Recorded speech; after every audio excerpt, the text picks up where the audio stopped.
حضور اکرم صلی اللہ علیہ وآلہ وسلم کا ارشاد ہے، تمام اعمال کا دار و مدار نیت پر ہے، اور ہر عمل کا نتیجہ ہر انسان کو اس کی نیت کے مطابق ہی ملے گا۔ پس جس کی ہجرت دولت دنیا حاصل کرنے کے لیے ہو یا کسی عورت سے شادی کی غرض سے ہو، پس اس کی ہجرت انہی چیزوں کے لیے ہوگی جن کے حاصل کرنے کی نیت سے اس نے ہجرت کی۔ صحیح بخاری حدیث نمبر 1۔ حضور اکرم صلی اللہ علیہ وآلہ وسلم نے فرمایا کہ وحی نازل ہوتے وقت کبھی مجھ کو گھنٹی کی سی آواز محسوس ہوتی ہے، اور وحی کی یہ کیفیت مجھ پر بہت شاق گزرتی ہے۔ جب یہ کیفیت ختم ہوتی ہے تو میرے دل و دماغ پر اس فرشتے کے ذریعے نازل شدہ وحی محفوظ ہو جاتی ہے، اور کسی وقت ایسا ہوتا ہے کہ فرشتہ بشکل انسان میرے پاس آتا ہے اور مجھ سے کلام کرتا ہے، پس میں اس کا کہا ہوا یاد رکھ لیتا ہوں۔ صحیح بخاری حدیث نمبر 2۔ حضرت صلی اللہ علیہ وآلہ وسلم پر وحی کا ابتدائی دور اچھے سچے پاکیزہ خوابوں سے شروع ہوا۔ آپ خواب میں جو کچھ دیکھتے وہ صبح کی روشنی کی طرح صحیح اور سچا ثابت ہوتا۔ پھر من جانب قدرت آپ تنہائی پسند ہو گئے، اور آپ نے غار حرا میں خلوت نشینی اختیار فرمائی، اور کئی دن اور رات وہاں مسلسل عبادت اور یاد الہی و ذکر میں مشغول رہنے لگے۔ جب تک گھر آنے کو دل نہ چاہتا توشہ ہمراہ لیے ہوئے وہاں رہتے۔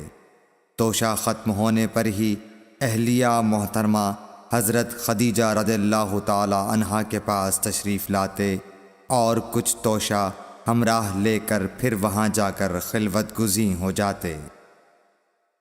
یہی طریقہ جاری رہا یہاں تک کہ آپ پر حق منکشف ہو گیا، اور آپ غار حرا ہی میں قیام پذیر تھے کہ اچانک حضرت جبرائیل علیہ السلام آپ کے پاس حاضر ہوئے اور کہنے لگے کہ اے محمد پڑھو۔ آپ فرماتے ہیں کہ میں نے کہا کہ میں پڑھنا نہیں جانتا۔ آپ صلی اللہ علیہ وسلم فرماتے ہیں کہ فرشتے نے مجھے پکڑ کر اتنے زور سے بھینچا کہ میری طاقت جواب دے گئی، پھر مجھے چھوڑ کر کہا پڑھو۔ میں نے پھر وہی جواب دیا کہ میں پڑھا ہوا نہیں ہوں۔ اس فرشتے نے مجھ کو نہایت ہی زور سے بھینچا کہ مجھ کو سخت تکلیف محسوس ہوئی، پھر اس نے کہا کہ پڑھ۔ میں نے کہا میں پڑھا ہوا نہیں ہوں۔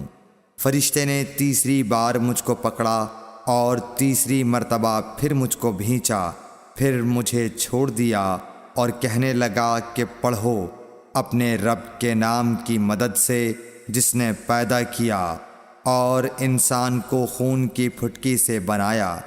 پڑھو اور آپ کا رب بہت ہی مہربانیاں کرنے والا ہے۔ پس یہی آیتیں آپ حضرت جبرائیل علیہ السلام سے سن کر اس حال میں غار حرا سے واپس ہوئے کہ آپ کا دل اس انوکھے واقعے سے کانپ رہا تھا۔ آپ حضرت خدیجہ کے ہاں تشریف لائے اور فرمایا کہ مجھے کمبل اوڑھا دو، مجھے کمبل اوڑھا دو۔ لوگوں نے آپ کو کمبل اوڑھا دیا۔ جب آپ کا ڈر جاتا رہا تو آپ نے اپنی زوجہ محترمہ حضرت خدیجہ رضی اللہ تعالی عنہا کو تفصیل کے ساتھ یہ واقعہ سنایا، اور فرمانے لگے کہ مجھ کو اب اپنی جان کا خوف ہو گیا ہے۔ آپ کی اہلیہ محترمہ حضرت خدیجہ رضی اللہ تعالی عنہا نے آپ کی ڈھارس بندھائی اور کہا کہ آپ کا خیال صحیح نہیں ہے، اللہ کی قسم آپ کو اللہ کبھی رسوا نہیں کرے گا۔ آپ تو اخلاق فاضلہ کے مالک ہیں۔ آپ تو کنبہ پرور ہیں، بے کسوں کا بوجھ اپنے سر پر رکھتے ہیں، مفلسوں کے لیے آپ کماتے ہیں، مہمان نوازی میں آپ بے مثال ہیں، اور مشکل وقت میں آپ امر حق کا ساتھ دیتے ہیں۔ ایسے اوصاف حسنہ والا انسان یوں بے وقت ذلت و خواری کی موت نہیں پا سکتا۔ پھر مزید تسلی کے لیے حضرت خدیجہ رضی اللہ تعالی عنہا آپ کو ورقہ بن نوفل کے پاس لے گئیں، جو ان کے چچا زاد بھائی تھے اور زمانہ جاہلیت میں نصرانی مذہب اختیار کر چکے تھے اور عبرانی زبان کے کاتب تھے۔ چنانچہ انجیل کو بھی حسب منشائے خداوندی عبرانی زبان میں لکھا کرتے تھے۔ انجیل سریانی زبان میں نازل ہوئی تھی، پھر اس کا ترجمہ عبرانی زبان میں ہوا۔ ورقہ اسی کو لکھتے تھے۔ وہ بہت بوڑھے ہو گئے تھے، یہاں تک کہ ان کی بینائی بھی رخصت ہو چکی تھی۔ حضرت خدیجہ رضی اللہ تعالی عنہا نے ان کے سامنے آپ کے حالات بیان کیے اور کہا کہ اے چچا زاد بھائی، اپنے بھتیجے محمد صلی اللہ علیہ وسلم کی زبانی ذرا ان کی کیفیت سن لیجئے۔ وہ بولے کہ بھتیجے، آپ نے جو کچھ دیکھا ہے اس کی تفصیل سناؤ۔ چنانچہ آپ صلی اللہ علیہ وآلہ وسلم نے از اول تا آخر پورا واقعہ سنایا، جسے سن کر ورقہ بے اختیار ہو کر بول اٹھے کہ یہ تو وہی ناموس معزز رازدان فرشتہ ہے جسے اللہ نے حضرت موسیٰ علیہ السلام پر وحی دے کر بھیجا تھا۔ کاش میں آپ کے اس عہد نبوت کے شروع ہونے پر جواں عمر ہوتا، کاش میں اس وقت تک زندہ رہتا جب کہ آپ کی قوم آپ کو اس شہر سے نکال دے گی۔ رسول کریم صلی اللہ علیہ وآلہ وسلم نے یہ سن کر تعجب سے پوچھا کہ کیا وہ لوگ مجھ کو نکال دیں گے، حالانکہ میں تو ان میں صادق و امین و مقبول ہوں۔ ورقہ بولا، ہاں یہ سب کچھ سچ ہے، مگر جو شخص بھی آپ کی طرح امر حق لے کر آیا لوگ اس کے دشمن ہی ہو گئے ہیں۔ اگر مجھے آپ کی نبوت کا وہ زمانہ مل جائے تو میں آپ کی پوری مدد کروں گا۔ مگر ورقہ کچھ دنوں کے بعد انتقال کر گئے، پھر کچھ عرصے تک وحی کی آمد موقوف رہی۔ صحیح بخاری حدیث نمبر 3۔ حضور اکرم صلی اللہ علیہ وآلہ وسلم نے وحی کے رک جانے کے زمانے کے حالات بیان فرماتے ہوئے کہا کہ ایک روز میں چلا جا رہا تھا کہ اچانک میں نے آسمان کی طرف ایک آواز سنی اور میں نے اپنا سر آسمان کی طرف اٹھایا۔ کیا دیکھتا ہوں کہ وہی فرشتہ جو میرے پاس غار حرا میں آیا تھا وہ آسمان و زمین کے بیچ میں ایک کرسی پر بیٹھا ہوا ہے۔ میں اس سے ڈر گیا اور گھر آنے پر میں نے پھر کمبل اوڑھنے کی خواہش ظاہر کی۔ اس وقت اللہ پاک کی طرف سے یہ آیات نازل ہوئیں، اے لحاف اوڑھ کر لیٹنے والے، اٹھ کھڑا ہو اور لوگوں کو عذاب الہی سے ڈرا، اور اپنے رب کی بڑائی بیان کر، اور اپنے کپڑوں کو پاک صاف رکھ اور گندگی سے دور رہ۔ اس کے بعد وہی تیزی کے ساتھ پے در پے آنے لگی۔ صحیح بخاری حدیث نمبر 4۔ رسول اللہ صلی اللہ علیہ وآلہ وسلم نزول قرآن کے وقت بہت سختی محسوس فرمایا کرتے تھے، اور اس کی علامتوں میں سے ایک یہ تھی کہ یاد کرنے کے لیے آپ اپنے ہونٹوں کو ہلاتے تھے۔ ابن عباس رضی اللہ تعالیٰ عنہ نے کہا، میں اپنے ہونٹوں کو ہلاتا ہوں جس طرح آپ ہلاتے تھے۔ سعید کہتے ہیں، میں بھی اپنے ہونٹ ہلاتا ہوں جس طرح ابن عباس رضی اللہ تعالی عنہ کو میں نے ہلاتے دیکھا۔ پھر انہوں نے اپنے ہونٹ ہلائے۔ ابن عباس رضی اللہ تعالی عنہ نے کہا، پھر یہ آیت اتری کہ اے محمد، قرآن کو جلد جلد یاد کرنے کے لیے اپنی زبان نہ ہلاؤ، اس کا جمع کر دینا اور پڑھا دینا ہمارا ذمہ ہے۔ حضرت ابن عباس رضی اللہ تعالی عنہ کہتے ہیں، یعنی قرآن آپ صلی اللہ علیہ وآلہ وسلم کے دل میں جمع دینا اور پڑھا دینا ہمارے ذمہ ہے۔ پھر جب ہم پڑھ چکے تو اس پڑھے ہوئے کی اتباع کرو۔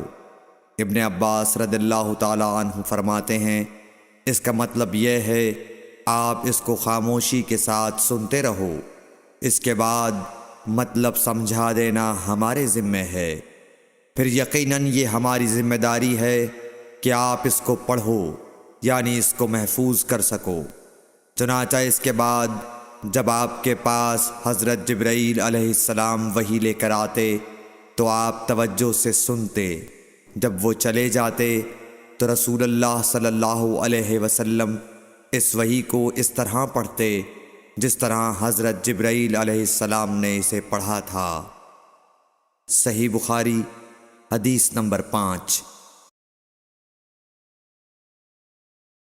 رسول اللہ صلی اللہ علیہ وآلہ وسلم سب لوگوں سے زیادہ جواد سخی تھے، اور رمضان میں دوسرے اوقات کے مقابلے میں جب جبرائیل علیہ السلام آپ صلی اللہ علیہ وآلہ وسلم سے ملتے بہت ہی زیادہ جود و کرم فرماتے۔ جبرائیل علیہ السلام رمضان کی ہر رات میں آپ صلی اللہ علیہ وآلہ وسلم سے ملاقات کرتے اور آپ کے ساتھ قرآن کا دورہ کرتے۔ غرض حضرت صلی اللہ علیہ وآلہ وسلم لوگوں کو بھلائی پہنچانے میں بارش لانے والی ہوا سے بھی زیادہ جود و کرم فرمایا کرتے تھے۔ صحیح بخاری حدیث نمبر 6۔ ہرقل شاہ روم نے قریش کے قافلے میں ایک آدمی بلانے کو بھیجا، اور اس وقت یہ لوگ تجارت کے لیے ملک شام گئے ہوئے تھے، اور یہ وہ زمانہ تھا جب رسول اللہ صلی اللہ علیہ وسلم نے قریش اور ابو سفیان سے ایک وقتی عہد کیا ہوا تھا۔ جب ابو سفیان اور دوسرے لوگ ہرقل کے پاس ایلیا پہنچے جہاں ہرقل نے دربار طلب کیا تھا، اس کے گرد روم کے بڑے بڑے لوگ، علماء، وزراء و امراء بیٹھے ہوئے تھے۔ ہرقل نے ان کو اور اپنے ترجمان کو بلوایا، پھر ان سے پوچھا کہ تم میں سے کون شخص مدعی رسالت کا زیادہ قریبی عزیز ہے؟ ابو سفیان کہتے ہیں کہ میں بول اٹھا کہ میں اس کا سب سے زیادہ قریبی رشتہ دار ہوں۔ یہ سن کر ہرقل نے حکم دیا کہ اس ابو سفیان کو میرے قریب لا کر بٹھاؤ اور اس کے ساتھیوں کو اس کی پیٹھ کے پیچھے بٹھا دو۔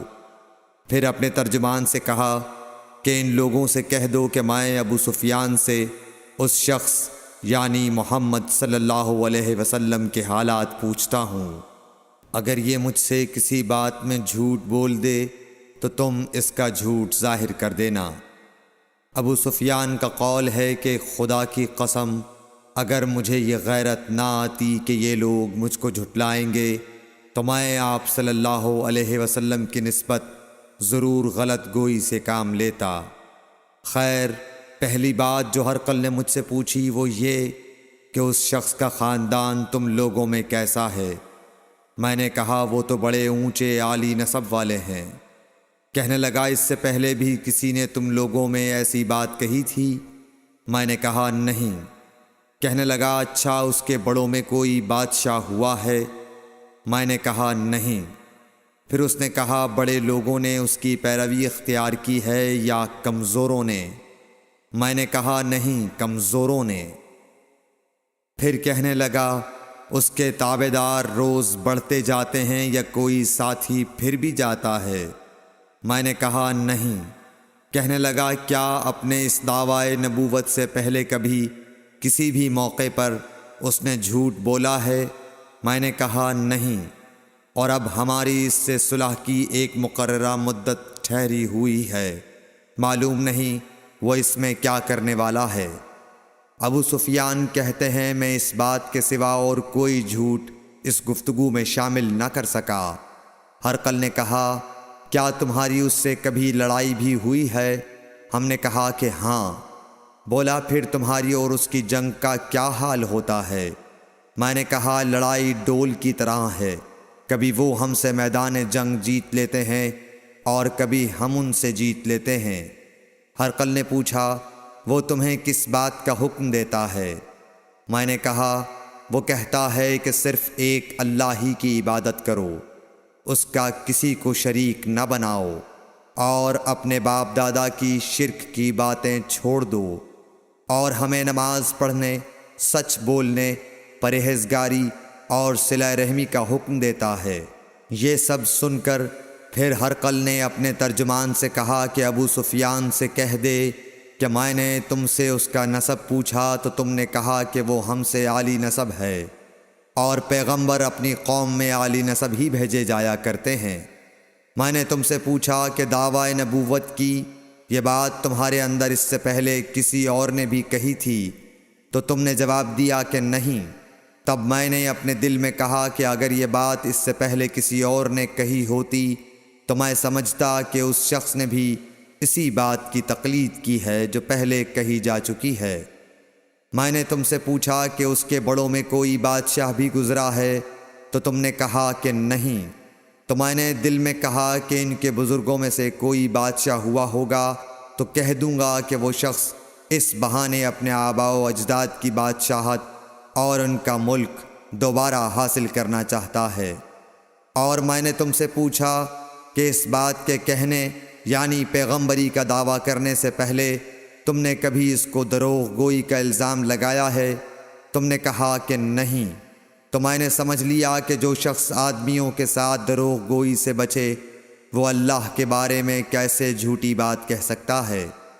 اور میں نے تم سے پوچھا کہ بڑے لوگ اس کے پیرو ہوتے ہیں یا کمزور آدمی؟ تم نے کہا کمزوروں نے اس کی اتباع کی ہے۔ تو دراصل یہی لوگ پیغمبروں کے متبعین ہوتے ہیں۔ اور میں نے تم سے پوچھا کہ اس کے ساتھی بڑھ رہے ہیں یا کم ہو رہے ہیں؟ تم نے کہا کہ وہ بڑھ رہے ہیں، اور ایمان کی کیفیت یہی ہوتی ہے حتیٰ کہ وہ کامل ہو جاتا ہے۔ اور میں نے تم سے پوچھا کہ آیا کوئی شخص اس کے دین سے ناخوش ہو کر مرتد بھی ہو جاتا ہے؟ تم نے کہا نہیں۔ تو ایمان کی خاصیت بھی یہی ہے، جن کے دلوں میں اس کی مسرت رچ بس جائے وہ اس سے لوٹا نہیں کرتے۔ اور میں نے تم سے پوچھا کہ آیا وہ کبھی عہد شکنی کرتے ہیں؟ تم نے کہا نہیں۔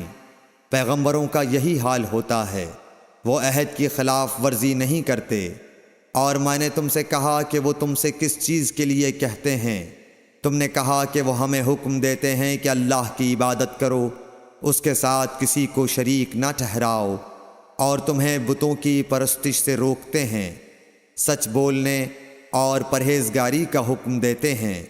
لہٰذا اگر یہ باتیں جو تم کہہ رہے ہو سچ ہیں تو ان قریب وہ اس جگہ کا مالک ہو جائے گا کہ جہاں میرے یہ دونوں پاؤں ہیں۔ مجھے معلوم تھا کہ وہ پیغمبر آنے والا ہے، مگر مجھے یہ معلوم نہیں تھا کہ وہ تمہارے اندر ہوگا۔ اگر میں جانتا کہ اس تک پہنچ سکوں گا تو اس سے ملنے کے لیے ہر تکلیف گوارا کرتا۔ اگر میں اس کے پاس ہوتا تو اس کے پاؤں دھوتا۔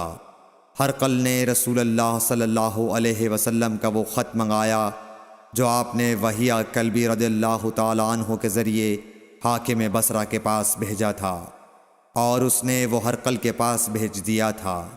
پھر اس کو پڑھا تو اس میں لکھا تھا، اللہ کے نام کے ساتھ جو نہایت مہربان اور رحم والا ہے۔ اللہ کے بندے اور اس کے پیغمبر محمد صلی اللہ علیہ وسلم کی طرف سے یہ خط ہے شاہ روم کے لیے۔ اس شخص پر سلام ہو جو ہدایت کی پیروی کرے۔ اس کے بعد میں آپ کے سامنے دعوت اسلام پیش کرتا ہوں۔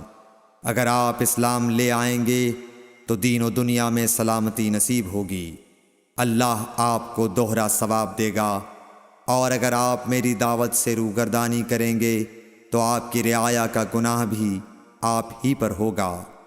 اور اے اہل کتاب، ایک ایسی بات پر آ جاؤ جو ہمارے اور تمہارے درمیان یکساں ہے، وہ یہ کہ ہم اللہ کے سوا کسی کی عبادت نہ کریں اور کسی کو اس کا شریک نہ ٹھہرائیں، اور نہ ہم میں سے کوئی کسی کو خدا کے سوا اپنا رب بنائے۔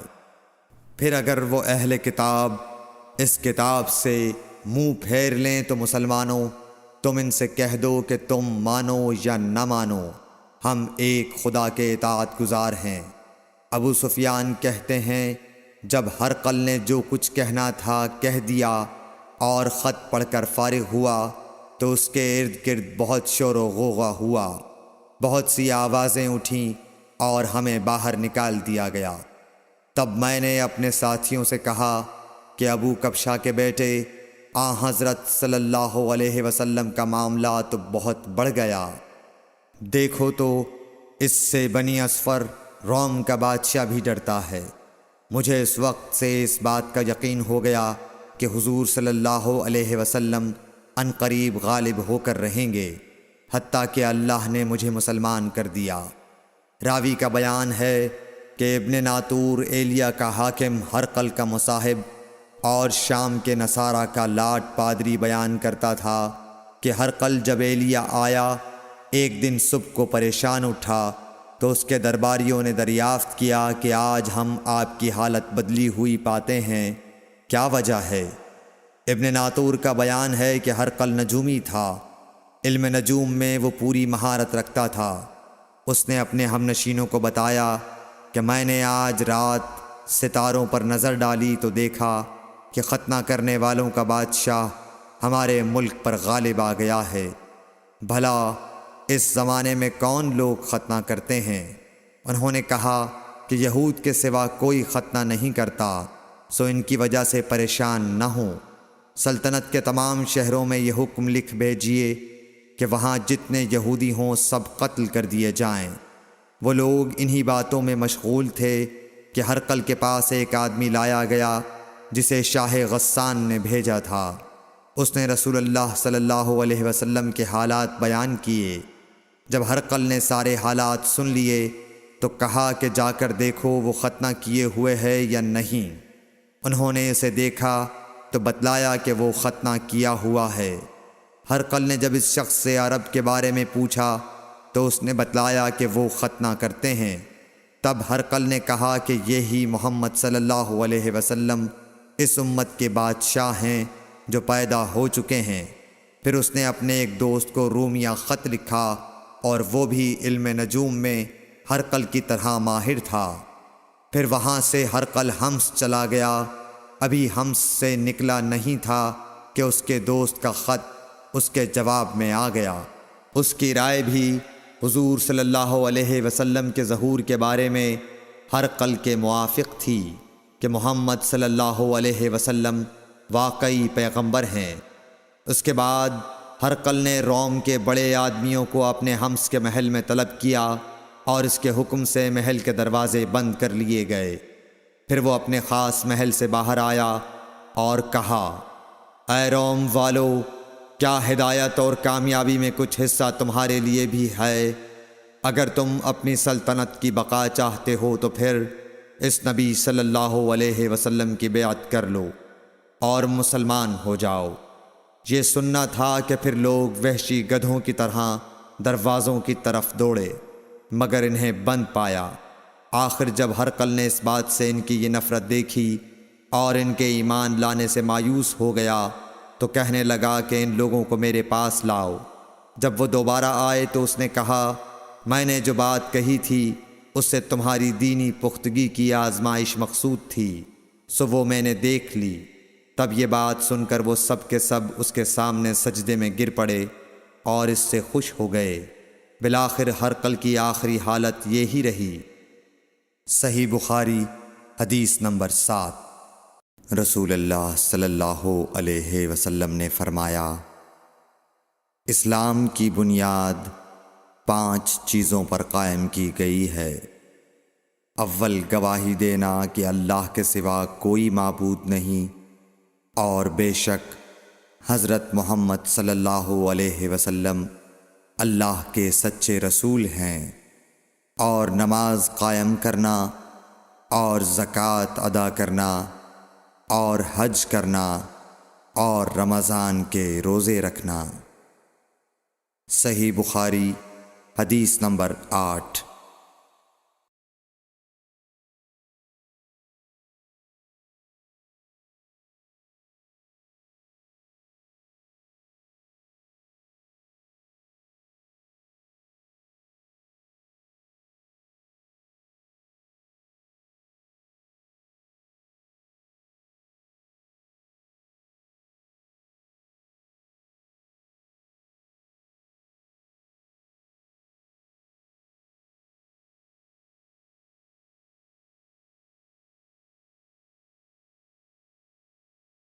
نبی کریم صلی اللہ علیہ وآلہ وسلم نے فرمایا کہ ایمان کی 60 سے کچھ اوپر شاخیں ہیں، اور حیا شرم بھی ایمان کی ایک شاخ ہے۔ صحیح بخاری حدیث نمبر 9۔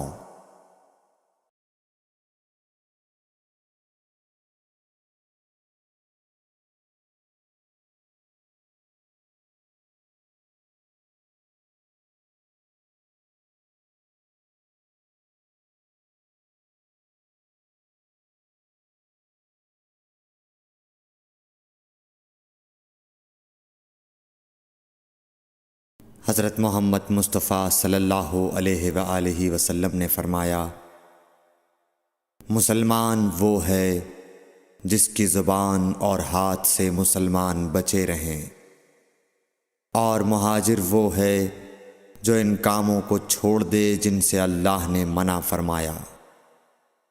صحیح بخاری حدیث نمبر 10۔ لوگوں نے پوچھا، یا رسول اللہ، کون سا اسلام افضل ہے؟ تو نبی صلی اللہ علیہ وسلم نے فرمایا، وہ جس کے ماننے والے مسلمانوں کی زبان اور ہاتھ سے سارے مسلمان سلامتی میں رہیں۔ صحیح بخاری حدیث نمبر 11۔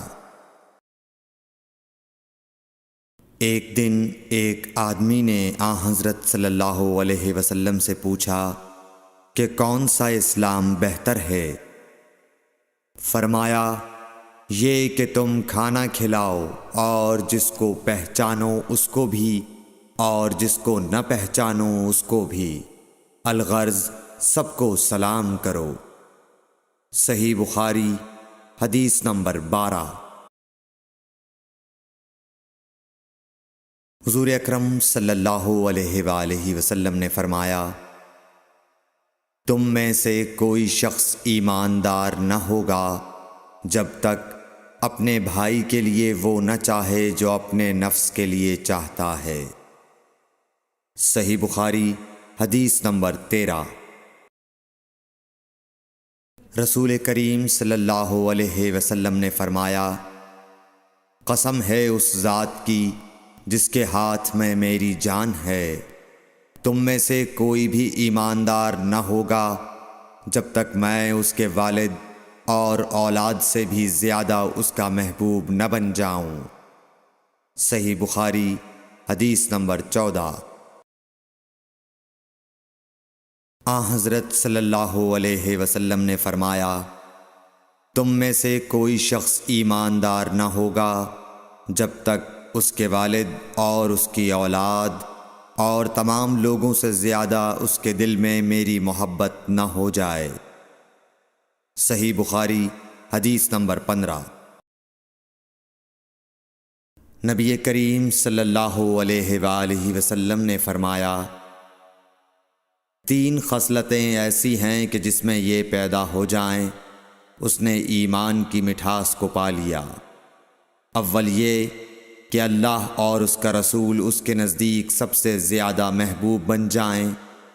دوسرے یہ کہ وہ کسی انسان سے محض اللہ کی رضا کے لیے محبت رکھے۔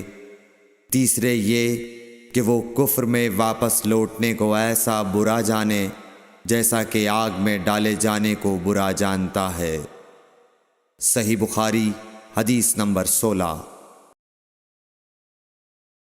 حضور اکرم صلی اللہ علیہ وآلہ وسلم نے فرمایا، انصار سے محبت رکھنا ایمان کی نشانی ہے، اور انصار سے کینہ رکھنا نفاق کی نشانی ہے۔ صحیح بخاری حدیث نمبر 17۔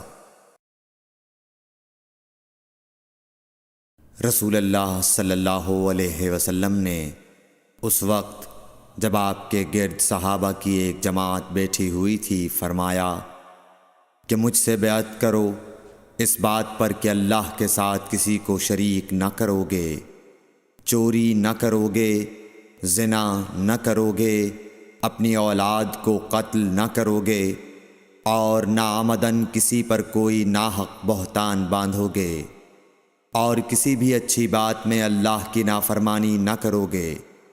جو کوئی تم میں اس عہد کو پورا کرے گا تو اس کا ثواب اللہ کے ذمے ہے، اور جو کوئی ان بری باتوں میں سے کسی کا ارتکاب کرے اور اسے دنیا میں اسلامی قانون کے تحت سزا دے دی گئی تو یہ سزا اس کے گناہوں کے لیے بدلہ ہو جائے گی، اور جو کوئی ان میں سے کسی بات میں مبتلا ہو گیا اور اللہ نے اس کے گناہ کو چھپا لیا تو پھر اس کا معاملہ اللہ کے حوالے ہے، اگر چاہے معاف کرے اور اگر چاہے سزا دے دے۔ عبادہ کہتے ہیں کہ پھر ہم سب نے ان سب باتوں پر آپ صلی اللہ علیہ وسلم سے بیعت کر لی۔ صحیح بخاری حدیث نمبر 18۔ رسول اللہ صلی اللہ علیہ وسلم نے فرمایا، وہ وقت قریب ہے جب مسلمان کا سب سے عمدہ مال اس کی بکریاں ہوں گی، جن کے پیچھے وہ پہاڑوں کی چوٹیوں اور برساتی وادیوں میں اپنے دین کو بچانے کے لیے بھاگ جائے گا۔ صحیح بخاری حدیث نمبر 19۔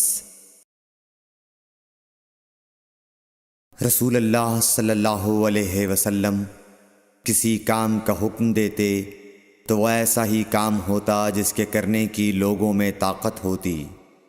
اس پر صحابہ کرام نے عرض کیا کہ یا رسول اللہ، ہم لوگ تو آپ جیسے نہیں ہیں، آپ تو معصوم ہیں، اور آپ کی اللہ پاک نے اگلی پچھلی سب لغزشیں معاف فرما دی ہیں، اس لیے ہمیں اپنے سے کچھ زیادہ عبادت کرنے کا حکم فرمائیے۔ یہ سن کر آپ ناراض ہوئے، حتیٰ کہ خفگی آپ کے چہرہ مبارک سے ظاہر ہونے لگی۔ پھر فرمایا کہ بے شک میں تم سب سے زیادہ اللہ سے ڈرتا ہوں، اور تم سب سے زیادہ اسے جانتا ہوں، پس تم مجھ سے بڑھ کر عبادت نہیں کر سکتے۔ صحیح بخاری حدیث نمبر 20۔ حضور اکرم صلی اللہ علیہ وآلہ وسلم نے ارشاد فرمایا، جس شخص میں یہ 3 باتیں ہوں گی وہ ایمان کا مزہ پالے گا۔ ایک یہ کہ وہ شخص جسے اللہ اور اس کا رسول ان کے ماں سوا سے زیادہ عزیز ہوں، اور دوسرے یہ کہ جو کسی بندے سے محض اللہ ہی کے لیے محبت کرے، اور تیسری بات یہ کہ جسے اللہ نے کفر سے نجات دی ہو پھر دوبارہ کفر اختیار کرنے کو وہ ایسا برا سمجھے جیسا آگ میں گر جانے کو برا جانتا ہے۔ صحیح بخاری حدیث نمبر 21۔ حضرت محمد مصطفیٰ صلی اللہ علیہ وآلہ وسلم نے فرمایا، جب جنتی جنت میں اور دوزخی دوزخ میں داخل ہو جائیں گے، اللہ پاک فرمائے گا جس کے دل میں رائی کے دانے کے برابر بھی ایمان ہو اس کو بھی دوزخ سے نکال لو۔ تب ایسے لوگ دوزخ سے نکال لیے جائیں گے اور وہ جل کر کوئلے کی طرح سیاہ ہو چکے ہوں گے، پھر زندگی کی نہر میں یا بارش کے پانی میں ڈالے جائیں گے۔ اس وقت وہ دانے کی طرح اگائیں گے جس طرح ندی کے کنارے دانے اگاتے ہیں۔ کیا تم نے نہیں دیکھا کہ دانہ زردی مائل پیچ در پیچ نکلتا ہے؟ صحیح بخاری حدیث نمبر 22۔ حضور اکرم صلی اللہ علیہ وآلہ وسلم نے فرمایا، میں ایک وقت سو رہا تھا، میں نے خواب میں دیکھا کہ لوگ میرے سامنے پیش کیے جا رہے ہیں اور وہ کرتے پہنے ہوئے ہیں، کسی کا کرتا سینے تک ہے اور کسی کا اس سے نیچا ہے۔ پھر میرے سامنے عمر بن خطاب لائے گئے، ان کے بدن پر جو کرتا تھا اسے وہ گھسیٹ رہے تھے، یعنی ان کا کرتا زمین تک نیچا تھا۔ صحابہ رضی اللہ تعالی عنہ نے پوچھا کہ یا رسول اللہ اس کی کیا تعبیر ہے؟ آپ نے فرمایا کہ اس سے دین مراد ہے۔ صحیح بخاری حدیث نمبر 23۔ ایک مرتبہ رسول کریم صلی اللہ علیہ وسلم ایک انصاری شخص کے پاس سے گزرے، اس حال میں کہ وہ اپنے ایک بھائی سے کہہ رہے تھے کہ تم اتنی شرم کیوں کرتے ہو؟ آپ نے اس انصاری سے فرمایا کہ اس کو اس کے حال پر رہنے دو، کیونکہ حیا بھی ایمان ہی کا ایک حصہ ہے۔ صحیح بخاری حدیث نمبر 24۔ رسول اللہ صلی اللہ علیہ وسلم نے فرمایا، مجھے اللہ کی طرف سے حکم دیا گیا ہے کہ لوگوں سے جنگ کروں اس وقت تک کہ وہ اس بات کا اقرار کر لیں کہ اللہ کے سوا کوئی معبود نہیں ہے، اور یہ کہ محمد صلی اللہ علیہ وسلم اللہ کے سچے رسول ہیں، اور نماز ادا کرنے لگیں اور زکوٰۃ دیں۔ جس وقت وہ یہ کرنے لگیں گے تو مجھ سے اپنے جان و مال کو محفوظ کر لیں گے، سوائے اسلام کے حق کے۔ رہا ان کے دل کا حال تو ان کا حساب اللہ کے ذمہ ہے۔ صحیح بخاری حدیث نمبر 25۔ رسول اللہ صلی اللہ علیہ وسلم سے دریافت کیا گیا کہ کون سا عمل سب سے افضل ہے؟ فرمایا، اللہ اور اس کے رسول پر ایمان لانا۔ کہا گیا اس کے بعد کون سا؟ آپ نے فرمایا کہ اللہ کی راہ میں جہاد کرنا۔ کہا گیا پھر کیا ہے؟ آپ نے فرمایا حج مبرور۔ صحیح بخاری حدیث نمبر 26۔ رسول اللہ صلی اللہ علیہ وسلم نے چند لوگوں کو کچھ عطیہ دیا اور سعد وہاں موجود تھے۔ وہ کہتے ہیں کہ رسول اللہ صلی اللہ علیہ وسلم نے ان میں سے ایک شخص کو کچھ نہ دیا، حالانکہ وہ ان میں مجھے سب سے زیادہ پسند تھا۔ میں نے کہا حضور آپ نے فلاں کو کچھ نہ دیا، میں اسے مومن گمان کرتا ہوں۔ آپ نے فرمایا مومن یا مسلمان؟ میں تھوڑی دیر چپ رہ کر پھر پہلی بات دہرانے لگا۔ حضور صلی اللہ علیہ وسلم نے بھی دوبارہ وہی جواب دیا۔ پھر آپ نے فرمایا کہ اے سعد، باوجود یہ کہ ایک شخص مجھے زیادہ عزیز ہے، پھر بھی میں اسے نظر انداز کر کے کسی اور دوسرے کو اس خوف کی وجہ سے یہ مال دیتا ہوں کہ وہ اپنی کمزوری کی وجہ سے اسلام سے پھر جائے اور اللہ اسے آگ میں اوندھا ڈال دے۔ صحیح بخاری حدیث نمبر 27۔ ایک آدمی نے رسول اللہ صلی اللہ علیہ وسلم سے پوچھا کون سا اسلام بہتر ہے؟ آپ صلی اللہ علیہ وسلم نے فرمایا کہ تو کھانا کھلائے اور ہر شخص کو سلام کرے، خواہ اس کو تو جانتا ہو یا نہ جانتا ہو۔ صحیح بخاری حدیث نمبر 28۔ حضرت صلی اللہ علیہ وسلم نے فرمایا مجھے دوزخ دکھلائی گئی تو اس میں زیادہ تر عورتیں تھیں جو کفر کرتی ہیں۔ کہا گیا حضور کیا وہ اللہ کے ساتھ کفر کرتی ہیں؟ آپ صلی اللہ علیہ وسلم نے فرمایا کہ خاوند کی ناشکری کرتی ہیں اور احسان کی ناشکری کرتی ہیں۔ اگر تم عمر بھر ان میں سے کسی کے ساتھ احسان کرتے رہو، پھر تمہاری طرف سے کبھی کوئی ان کے خیال میں ناگواری کی بات ہو جائے تو فوراً کہہ اٹھے گی کہ میں نے کبھی بھی تجھ سے کوئی بھلائی نہیں دیکھی۔ صحیح بخاری حدیث نمبر 29۔ حضرت صلی اللہ علیہ وآلہ وسلم فرماتے تھے جب دو مسلمان اپنی اپنی تلواریں لے کر بھڑ جائیں تو قاتل اور مقتول دونوں دوزخی ہیں۔ عرض کیا گیا، یا رسول اللہ، قاتل تو خیر ضرور دوزخی ہونا چاہیے، مقتول کیوں؟ فرمایا، وہ بھی اپنے ساتھی کو مار ڈالنے کی حرص رکھتا تھا، موقع پاتا تو وہ اسے ضرور قتل کر دیتا، دل کے عزم صمیم پر وہ دوزخی ہوا۔ صحیح بخاری حدیث نمبر 30۔ ابو ذر ایک جوڑا پہنے ہوئے تھے اور ان کا غلام بھی جوڑا پہنے ہوئے تھا۔ سبب دریافت کیا گیا تو کہنے لگے کہ میں نے ایک شخص یعنی غلام کو برا بھلا کہا تھا اور اس کی ماں کی غیرت دلائی یعنی گالی دی، تو رسول اللہ صلی اللہ علیہ وسلم نے یہ معلوم کر کے مجھ سے فرمایا، اے ابو ذر، تو نے اسے ماں کے نام سے غیرت دلائی ہے، بے شک تجھ میں ابھی کچھ زمانہ جاہلیت کا اثر باقی ہے۔ یاد رکھو، ماتحت لوگ تمہارے بھائی ہیں، اللہ نے اپنی کسی مصلحت کی بنا پر انہیں تمہارے قبضے میں دے رکھا ہے، تو جس کے ماتحت اس کا کوئی بھائی ہو تو اس کو بھی وہی کھلائے جو آپ کھاتا ہے، اور وہ کپڑا اسے پہنائے جو آپ پہنتا ہے، اور ان کو اتنے کام کی تکلیف نہ دو کہ ان کے لیے مشکل ہو جائے، اور اگر کوئی سخت کام ڈالو تو تم خود بھی ان کی مدد کرو۔ صحیح بخاری حدیث نمبر 31۔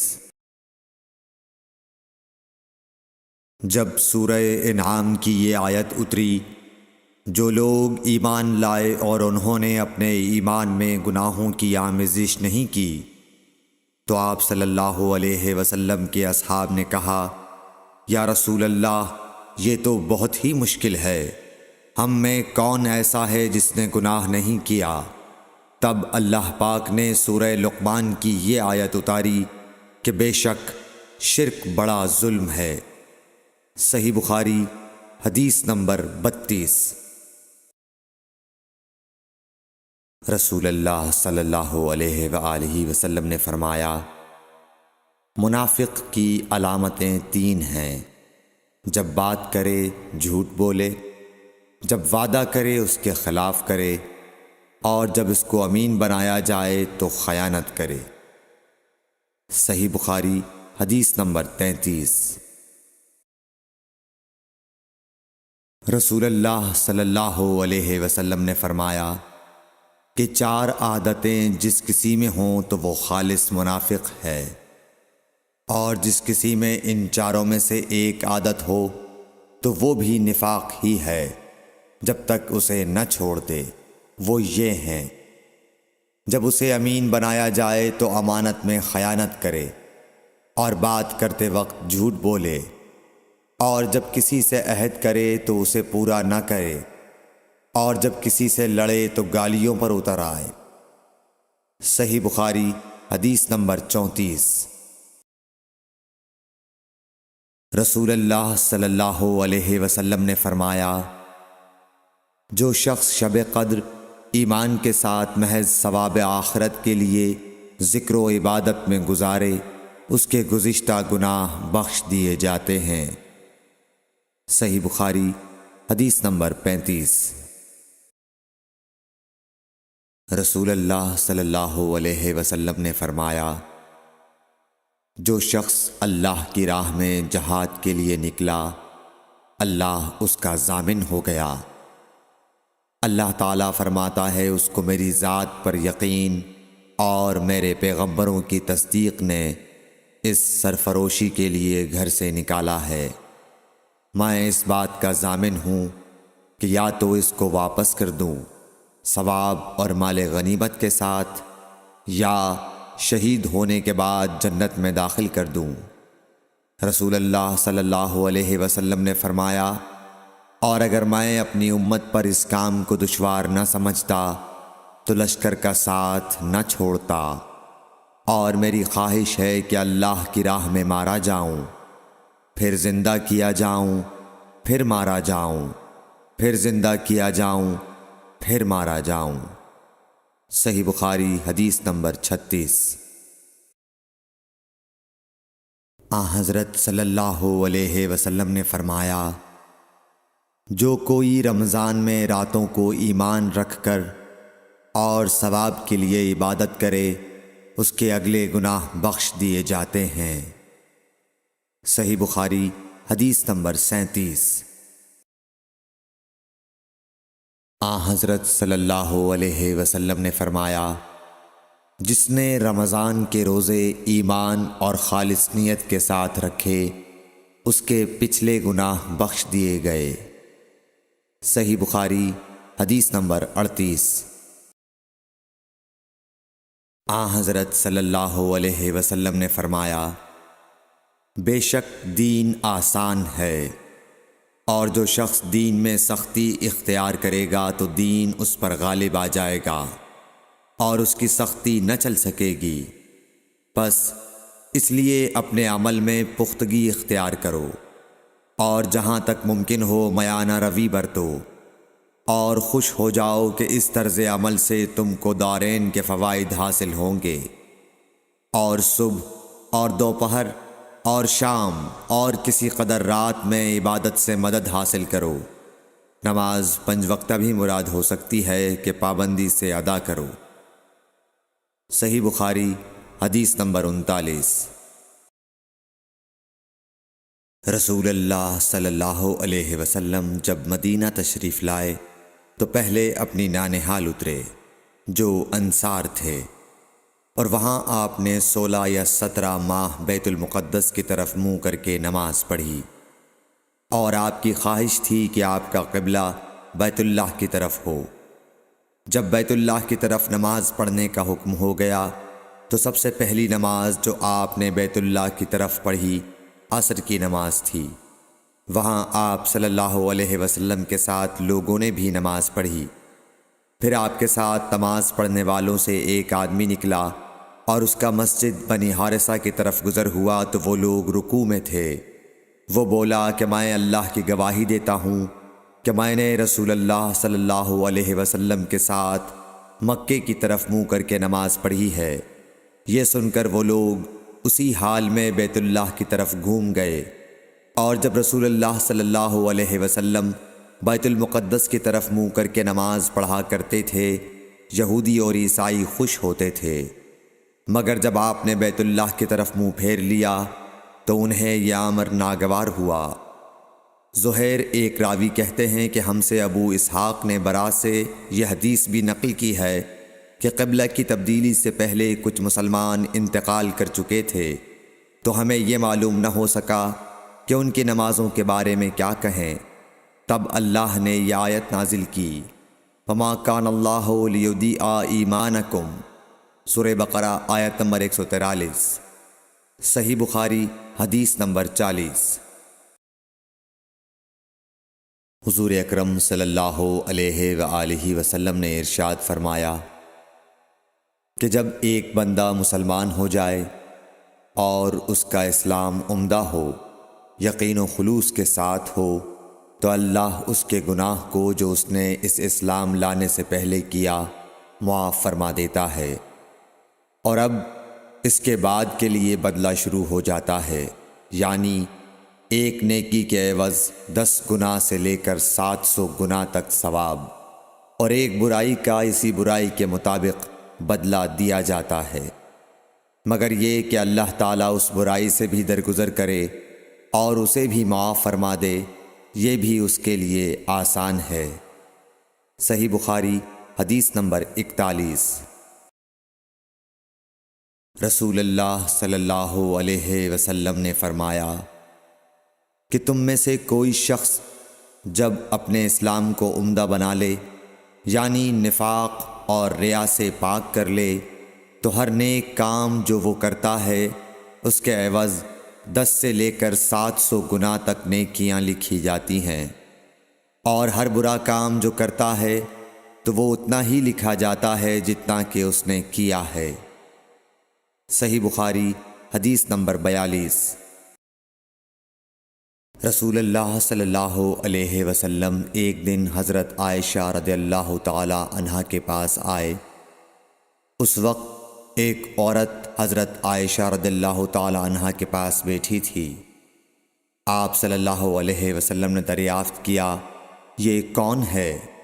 عرض کیا، فلاں عورت، اور اس کی نماز کے اشتیاق اور پابندی کا ذکر کیا۔ آپ صلی اللہ علیہ وسلم نے فرمایا، ٹھہر جاؤ، سن لو کہ تم پر اتنا ہی عمل واجب ہے جتنے عمل کی تمہارے اندر طاقت ہے۔ اللہ کی قسم، ثواب دینے سے اللہ نہیں اکتاتا، مگر تم عمل کرتے کرتے اکتا جاؤ گے، اور اللہ کو دین کا وہی عمل زیادہ پسند ہے جس کی ہمیشہ پابندی کی جا سکے، اور انسان بغیر اکتائے اسے انجام دے۔ صحیح بخاری حدیث نمبر 43۔ رسول اللہ صلی اللہ علیہ وسلم نے فرمایا، جس شخص نے لا الہ الا اللہ کہہ لیا اور اس کے دل میں جو برابر بھی ایمان ہے تو وہ ایک نہ ایک دن دوزخ سے ضرور نکلے گا، اور دوزخ سے وہ شخص بھی ضرور نکلے گا جس نے کلمہ پڑھا اور اس کے دل میں گیہوں کے دانے برابر خیر ہے، اور دوزخ سے وہ بھی نکلے گا جس نے کلمہ پڑھا اور اس کے دل میں ایک ذرہ برابر بھی خیر ہے۔ صحیح بخاری حدیث نمبر 44۔ ایک یہودی نے حضرت عمر بن خطاب رضی اللہ تعالیٰ عنہ سے کہا کہ اے امیر المومنین، تمہاری کتاب قرآن میں ایک آیت ہے جسے تم پڑھتے ہو، اگر وہ ہم یہودیوں پر نازل ہوتی تو ہم اس کے نزول کے دن کو یوم عید بنا لیتے۔ آپ نے پوچھا، وہ کون سی آیت ہے؟ اس نے جواب دیا، سورہ مائدہ کی یہ آیت کہ آج میں نے تمہارے دین کو مکمل کر دیا اور اپنی نعمت تم پر تمام کر دی اور تمہارے لیے دین اسلام پسند کیا۔ حضرت عمر رضی اللہ تعالی عنہ نے فرمایا کہ ہم اس دن اور اس مقام کو خوب جانتے ہیں۔ جب یہ آیت رسول اللہ صلی اللہ علیہ وسلم پر نازل ہوئی، اس وقت آپ صلی اللہ علیہ وسلم عرفات میں جمعے کے دن کھڑے ہوئے تھے۔ صحیح بخاری حدیث نمبر 45۔ طلحہ بن عبید اللہ کہتے تھے کہ نجد والوں میں سے ایک شخص حضرت صلی اللہ علیہ وسلم کے پاس آیا، سر پریشان یعنی بال بکھرے ہوئے تھے۔ ہم اس کی آواز کی بنبناہٹ سنتے تھے اور ہم سمجھ نہیں پا رہے تھے کہ وہ کیا کہہ رہا ہے، یہاں تک کہ وہ نزدیک آن پہنچا جب معلوم ہوا کہ وہ اسلام کے بارے میں پوچھ رہا ہے۔ حضرت صلی اللہ علیہ وسلم نے فرمایا کہ اسلام دن رات میں 5 نمازیں پڑھنا ہے۔ اس نے کہا، بس اس کے سوا تو اور کوئی نماز مجھ پر نہیں۔ آپ نے فرمایا، نہیں، مگر تو نفل پڑھے تو اور بات ہے۔ حضرت صلی اللہ علیہ وسلم نے فرمایا، اور رمضان کے روزے رکھنا۔ اس نے کہا، اور تو کوئی روزہ مجھ پر نہیں ہے۔ آپ نے فرمایا، نہیں، مگر تو نفل روزے رکھے تو اور بات ہے۔ طلحہ نے کہا، اور حضرت صلی اللہ علیہ وسلم نے اس زکوٰۃ کا بیان کیا۔ وہ کہنے لگا کہ بس اور کوئی صدقہ مجھ پر نہیں ہے۔ آپ نے فرمایا، نہیں، مگر یہ کہ تو نفل صدقہ دے تو اور بات ہے۔ پھر وہ شخص پیٹھ موڑ کر چلا گیا، یوں کہتا جاتا تھا، قسم خدا کی میں نہ اس سے بڑھاؤں گا نہ گھٹاؤں گا۔ حضرت صلی اللہ علیہ وسلم نے فرمایا، اگر یہ سچا ہے تو اپنی مراد کو پہنچ گیا۔ صحیح بخاری حدیث نمبر 46۔ حضرت صلی اللہ علیہ وسلم نے فرمایا، جو کوئی ایمان رکھ کر اور ثواب کی نیت سے کسی مسلمان کے جنازے کے ساتھ جائے اور نماز اور دفن سے فراغت ہونے تک اس کے ساتھ رہے تو وہ 2 قیرات ثواب لے کر لوٹے گا۔ ہر قیرات اتنا بڑا ہوگا جیسے احد کا پہاڑ۔ اور جو شخص جنازے پر نماز پڑھ کر دفن سے پہلے لوٹ جائے تو وہ 1 قیرات ثواب لے کر لوٹے گا۔ صحیح بخاری حدیث نمبر 47۔ حضرت صلی اللہ علیہ وسلم نے فرمایا کہ مسلمان کو گالی دینے سے آدمی فاسق ہو جاتا ہے، اور مسلمان سے لڑنا کفر ہے۔ صحیح بخاری حدیث نمبر 48۔